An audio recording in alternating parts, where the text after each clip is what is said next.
Assalamualaikum warahmatullahi wabarakatuh. Untuk mencapai hati yang mukhlis, untuk mencapai hati yang tentram, untuk mencapai hati yang menyelamatkan, kita perlu mengubur eksistensi kita. Kita perlu mengubur keakuan kita. Ya, karena keakuan kita itu menyebabkan kita itu tidak kokoh kedudukannya di muka bumi. Jadi yang ustadznya dikubur, keakuannya maksudnya. Ya. Yang pejabat kemudian takdir jadi pejabat, dikubur keakuannya dalam tanah kerendahan, dalam tanah ketawadhuan. Jadi dikubur semua. Sehingga ketika sudah dikubur, tidak ada yang bisa mempengaruhi hakikat dirinya atau eksistensi dirinya di hadapan Allah Subhanahu wa ta'ala. Contoh misalkan ada ustadz terkenal saya atau misalkan gitu ya, kemudian diejek, dilecehkan, dihina. Kalau keustatan saya masih tinggi, belum dikubur, otomatis akan merasa terhina, atau otomatis akan merasa marah, sehingga nanti akan membalas untuk melecehkan juga. Kan begitu manusia. Manusia misalkan Abil dihina begitu, pasti akan balas menghina, rata-rata begitu kan gitu. Seseorang kalau dihina membalas menghina. Kebanyakan umum seperti itu. Seseorang kalau dilecehkan membalas dilecehkan. Kenapa kok bisa seperti itu? Karena eksistensinya belum terkubur. Keakuannya masih tinggi, egonya masih tinggi. Ya. Atau bahkan seperti Rasul Muhammad SAW sudah jelas-jelas memiliki pangkat tertinggi di hadapan Allah Subhanahu wa ta'ala. Pangkatnya pangkat nubuwah. Ya, kalau kita ini kan pangkat hamba aja masih belum mesti gitu. Pangkat hamba saja masih belum mesti. Kalau sampai kita mati sama Allah diakui kepangkatan kita sebagai hamba, wah itu beruntung sekali. Apalagi diakui sebagai mukmin, beruntung sekali. Apalagi diakui sebagai muttaqin, beruntung sekali. Apalagi diakui sebagai mukhlisin, beruntung sekali. Apalagi diakui sebagai muhsinin, beruntung sekali. Ya.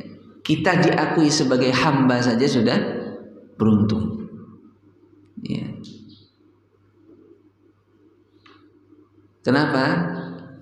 Karena ketika kita diakui sebagai hamba, seperti yang dalam surat Al-Fajr, fadakhuli fi ibadi, masuklah ke dalam golongan yang diakui sebagai hamba-hamba Allah Subhanahu wa ta'ala. Wadakhuli jannati, maka golongan orang-orang yang telah diakui sebagai hamba-hamba Allah Subhanahu wa ta'ala, tempatnya di dalam surganya Allah Subhanahu wa ta'ala. Maka ego, kepangkatan, kemasyhuran itu perlu dididik untuk dikubur dalam. Karena jabatan hanya sementara, kemasyhuran juga sementara, semuanya sementara. Ya, banyak yang tergelincir di dalam dunia ini karena terlalu mengejar kemasyhuran atau memegang erat-erat kemasyhuran yang dia miliki. Lupa kalau sejatinya kita hidup itu bukanlah kemasyhuran, tetapi sejatinya kita hidup adalah kemasyhuran di hadapan Allah Subhanahu wa ta'ala, bukan kemasyhuran di hadapan manusia atau masyarakat pada umumnya. Nah, ini betul-betul kita dibelajari oleh siapa ini untuk menyikapi hati kita, bahkan ketika masyhur pun atau ketika tidak masyhur pun. Ada pepatah yang mengatakan seperti ini. Nek pancene emas masih didelen ning jero kakus, didelen di jero kotoran, tetap akan menjadi emas. Kalau kotoran, walaupun dia berada di atas mahkota ataupun tahta mahkota sekalipun, tetaplah dia sebuah kotoran. Paham maksudnya? Kalau pribadinya itu memang bersinar di hadapan Allah Subhanahu wa taala, sejauh apapun upaya manusia untuk menghinakannya, maka tetap dia akan menjadi mulia. Paham ya? Kalau dia memang pribadi yang mulia di hadapan Allah Subhanahu wa taala, sejauh apapun, sebesar apapun upaya yang dilakukan manusia untuk menghinakan dirinya atau didelep-delep nodek jero kotoran, maka dia tetap akan bersinar dan mulia. Selayaknya emas yang ditaruh di dalam kotoran sekalipun tetap akan dicari orang dan menjadi emas.